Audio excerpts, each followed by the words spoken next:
किसी ने बहुत खूब कहा है, झूठ लालच फरेब से परे है, ये आईना आज भी खरा है। ओम शांति दोस्तों, नमस्कार। दोस्तों, बहुत समय पुरानी बात है कि एक राजा था। वो पूरी अपनी प्रजा को बहुत तंग करता था, बहुत लालची था।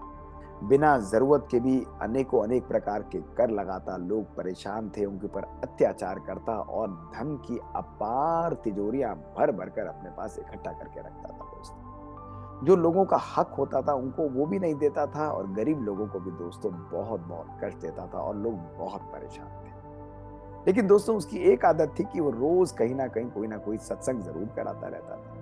महात्माओं की बात भी सुनता था, भले उसके आचरण और उच्चारण में जीवन के अंदर बहुत डिफिकल्टीज और डिफरेंसेस थे।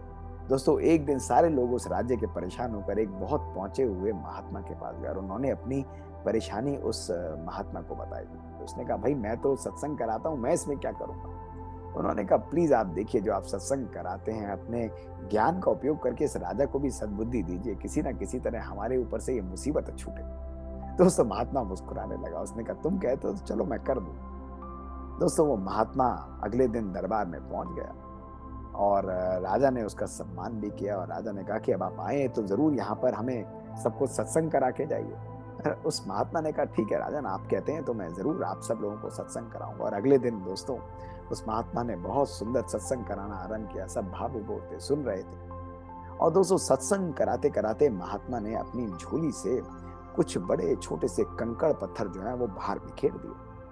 और दोस्तों, जैसे ही बिखरे उसकी झोली से, वो सत्संग को रोककर उन्हें बटोरने लगा, और बटोर कर उसने अपने पास रख लिया।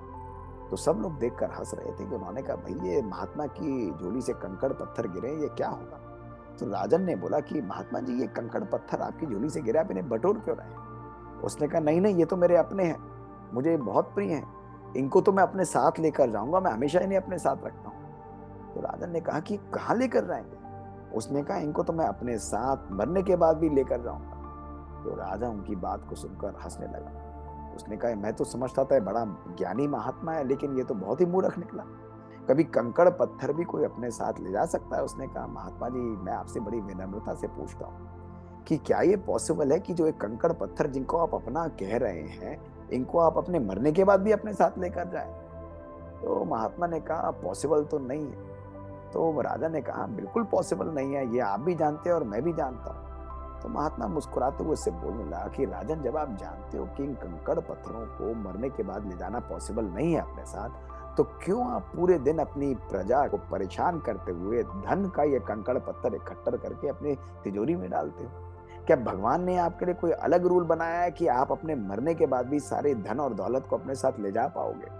और उनको ना भी ले जा पाओ, तुम जानते हो कि तुम उनकी बद्दुआओं को, उनकी नेगेटिव वाइब्रेशंस को जरूर अपने साथ ले जाओगे, लोग तुम्हारा सम्मान नहीं करेंगे। तो क्यों ऐसा कर्म करते हो। राजा ने जैसे ही उसकी बात सुनी तो उसकी आंखें खुली की खुली रह गईं, और वो शर्मशार हो गया। उस महात्मा के चरणों में आके पड़ा। महात्मा ने उसे कहा कि परमात्मा जब तुम्हें इतना धन देता है, इतना सम्मान देता है, ऐसी पोजीशन तुम्हारी है, तो तुम प्रजा का कल्याण करो, उनके दुख के अंदर उनका साथ दो, गरीब लोगों की मदद करो।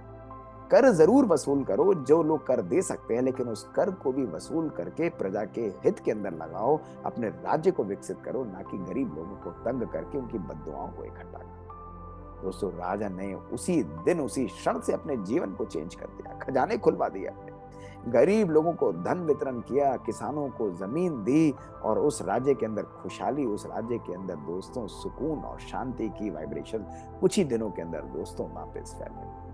उसने अपने जीवन को संपूर्ण परिवर्तित कर दिया। दोस्तों, कहीं हमारा जीवन भी इसी प्रकार से तो नहीं चल, हम भी इन कौड़ी पत्थरों के पीछे अपनी लाइफ को भाग के पीछे भागते रहते हैं दोस्तों। कहीं ना कहीं कुछ कुछ जीवन के अंदर प्राप्त करना चाहते हैं, लेकिन सब कुछ होते हुए भी जीवन के अंदर सुख और शांति को प्राप्त नहीं कर सकते। आज दोस्तों, ये याद करना और स्मरण रखना बहुत आवश्यक है कि जीवन में जो हम साथ लेकर जाते हैं, वो हमारा धन नहीं, हमारा सम्मान, हमारे लोगों के प्रति भावनाएं, हमारे किए हुए कर्म और संस्कार ही दोस्तों हमारे साथ जाते हैं। इसलिए जीवन में सदा श्रेष्ठ कर्म करिए दोस्तों, और अपने संस्कारों को सदा पवित्र, सुख और शांति से परिपूर्ण करिए।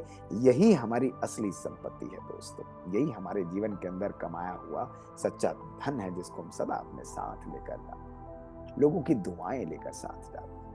शुक्रिया दोस्तों। ओम शांति।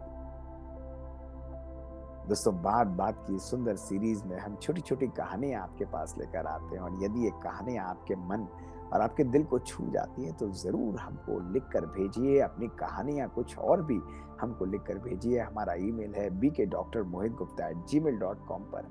इंतजार रहेगा आपकी कहानियों का दोस्तों, और ये कहानियां कहीं हमारी जिंदगी को ही संपूर्ण रूप से बदल डालेगी। ओम शांति। शुक्रिया।